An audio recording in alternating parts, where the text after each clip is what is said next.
ETF index mutual funds నేర్చుకుని stock మార్కెట్లో రాణించాలనుకుంటున్నారా? వెంటనే ఈ నెంబర్కి కాల్ చేయండి.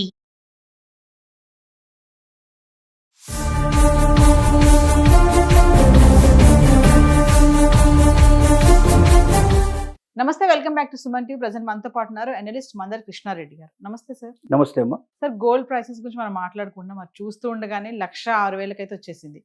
ట్రంప్ 50% టారిఫ్ ఎఫెక్ట్ ఉంటుందంటారా? డెఫినెట్గా కొంత ఉండే అవకాశాలు ఉన్నాయి.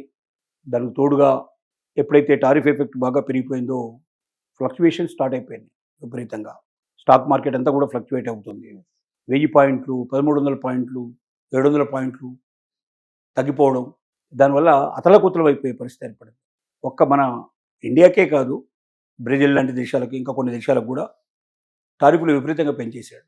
అంటే దీనికి కరెక్ట్ కారణం ఇదని చెప్పడం చాలా కష్టం. ఒకటి ఏంటంటే, మనకు తెలుస్తున్న కారణం ఏంటంటే, రష్యా నుంచి ఆయిల్ కొనటం వల్ల భారతదేశం చాలా లాభపడుతుంది. ప్రపంచంలో ఏ దేశం సప్లై చేయనంత తక్కువ రేట్లో ఆయిల్ సప్లై చేస్తుంది. భారతదేశ అవసరాలకే కాకుండా భారతదేశంలో క్రూడ్ ఆయిల్ తీస్తారు. అక్కడ నుంచి రష్యా నుంచి క్రూడ్ ఆయిల్ తీసుకొచ్చి ఇక్కడ అది రిఫైన్ చేసేసి ఆ క్రూడ్లోంచి వచ్చేటువంటి అనేక రకాలైనటువంటి పెట్రోలియం ఉత్పత్తుల్ని ప్రపంచంలో చాలా దేశాలకి సప్లై చేయడం జరుగుతుంది. అంటే దీని మీద మనకు విదేశీ మార్గ ద్రవ్యం విపరీతంగా వస్తుంది. ఇది పెద్ద బిజినెస్ అయిపోయింది. ఒక రకంగా చెప్పాలంటే, ఇతర దేశాల నుంచి ఏ వస్తువుకు ఇంత డబ్బు మనం ఆదా చేసే అవకాశం లేదు, ఇంత తిరిగి ఎక్స్పోర్ట్ చేయడానికి అవకాశం లేదు. దీనివల్ల భారతదేశం రోజు రోజుకు బలపడుతుంది. త్వరలోనే ఇది 3వ స్థానంకి రావడానికి అవకాశం ఉంది. ఆ తర్వాత 2వ స్థానం వచ్చే చివరికి అమెరికాను మించిపోతుందేమో అనేటువంటి భయాందోళన కూడా ఉన్నాయి. ప్రపంచంలోనే అగ్రగామి దేశంగా భారతదేశం ఉండడానికి అనేక రకాల కారణాలు ఉన్నాయి. ఎందుకంటే ఇండియన్స్ ఒక చదువు విషయంలో కానీ, విజ్ఞానం విషయంలో కానీ, ప్రతి రంగంలో కూడా అమెరికాలో ఇవాళ పైచేయవరది అంటే ఇండియన్స్ లేకపోతే అమెరికాని ఇవాళ బతకగలిగే పరిస్థితి కూడా లేనటువంటి సిచ్యువేషన్కి అమెరికా వచ్చింది. దాని ఎఫెక్ట్ గోల్డ్ మీద కూడా పడిందని చెప్పుకోవచ్చు. ఒక రకంగా గోల్డ్ హై టైం, ఇంతవరకు ఇంత రేటు మొత్తం టోటల్గా గోల్డ్ చరిత్రలోనే ఇంతవరకు రాలేదు. అంత రేటు ఇవాళ వచ్చింది.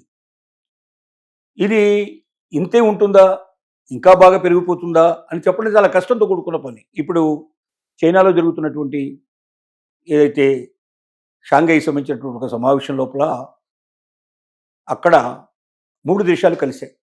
భారతదేశం, రష్యా, చైనా. ఈ 3 దేశాలు కలిసి ఇప్పుడు కరెన్సీ డాలర్ బదులుగా బ్రిక్స్ కరెన్సీని కానీ మరో కరెన్సీని కానీ ప్రమోట్ చేయాలని నిర్ణయించుకుంటే డాలర్ అమాంతం పడిపోతుంది.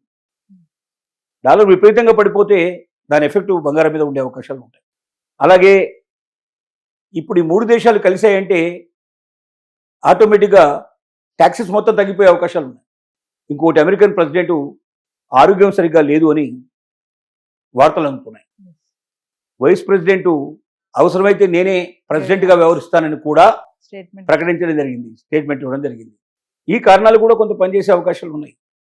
ఎందుకంటే ఒకవేళ ట్రంప్ వ్యవహార శైలి సరిగ్గా లేదు కాబట్టి, ట్రంప్ ఒకవేళ అనారోగ్య పరిస్థితుల్లో పక్కకు తప్పుకుంటే, వైస్ ప్రెసిడెంటే ప్రెసిడెంట్ అయితే ఆయన మన ఆంధ్రప్రదేశ్ అల్లుడు. వైస్ ప్రెసిడెంట్ భార్య ఆంధ్రప్రదేశ్ కోనసీమ అమ్మాయి. ఇక్కడ నుంచి వెళ్ళి అక్కడ సెటిల్ అయిపోయి అక్కడ వైస్ ప్రెసిడెంట్ మ్యారేజ్, అంటే వైస్ ప్రెసిడెంట్ కాకముందే ఆయన మ్యారేజ్ చేసుకుంది. ఆవిడ మ్యారేజ్ అయిన తర్వాత 2 పిల్లలు పుట్టిన తర్వాత ఆయన వైస్ ప్రెసిడెంట్ అయ్యాడు. డెఫినెట్గా భారతదేశం మీద ఆయన వైస్ ప్రెసిడెంట్ కాగానే ఇండియాకి వచ్చారు. వాళ్ళు అత్తారింటికి వెళ్ళొచ్చే ప్రయత్నం లేదు, అత్తారు వాళ్ళు వచ్చి కలవడం ఏదో జరిగింది. మొత్తం మీద ఇక్కడికి ఇండియాకి వచ్చారు, ఇక్కడ ఉన్నారు వాళ్ళు. అంటే వెంటనే ఎవరి స్వస్థలం మీద వాళ్ళకి, ఎవరి పుట్టిన దేశం ఊరి మీద వాళ్ళకి ఖచ్చితంగా ఒక అభిమానం అనేది ఉంటుంది. మరి భర్త అయినప్పుడు భార్య మీద కూడా, భార్య పుట్టింటి మీద కూడా కొద్ది గొప్ప అభిమానం ఉండే అవకాశాలు ఉంటాయి. భారతదేశం మీద కూడా అభిమానం ఉండే అవకాశాలు ఉంటాయి. తద్వారా పరిస్థితులన్నీ కూడా మళ్ళీ తిరిగి తారుమారయ్యే అవకాశాలు ఉంటాయి. ఏది ఏమైనా జరగవచ్చు. కాబట్టి ఇవాళ ఉన్న రేటు నిజం ఖాయం. పెరిగే అవకాశాలు ఉన్నాయంటే ఒకవైపు కనబడుతున్నాయి, కొంత పెరిగే అవకాశాలు కనబడుతున్నాయి. తగ్గే అవకాశాలు ఉన్నాయంటే దానికి కూడా పాసిబిలిటీస్ కనబడుతున్నాయి. కాబట్టి ప్రపంచ దేశాల లోపల ప్రపంచంలో జరిగేటువంటి అనేక రకాల సంఘటనల మీద ఖచ్చితంగా బంగారం అనేది, దాని రేట్ అనేది ఆధారపడి ఉంటుంది. కాబట్టి రేటు పెరిగినా తగ్గినా ఆశ్చర్యపడాల్సిన అవసరం కానీ, ఎంత పెరిగినా ఎంత తగ్గినా మ్యాక్సిమంగా పెరిగితే 125, 130 దాకా పెరగచ్చు. 1,30,00,000 దాకా పెరిగే పాసిబిలిటీస్ ఉన్నాయి. డౌన్ అయితే కూడా 75,000-70,000 దాకా వచ్చే పాసిబిలిటీస్ ఉన్నాయి. ఇంతకన్నా రేంజ్ పెరగదు, అంతకన్నా పెరగదు, ఇంతకన్నా తగ్గదు, వీటి మధ్యలోనే తిరుగుతూ ఉంటుంది. ఏదో ఒక బలమైన కారణం చాలా కాలం ఉండటానికి సంవత్సరాల తరబడి ఉంటే తప్ప అంత సులభంగా మార్పులు అయితే రావు. కాబట్టి వేచి చూడడం అనేది సరైన విధానం.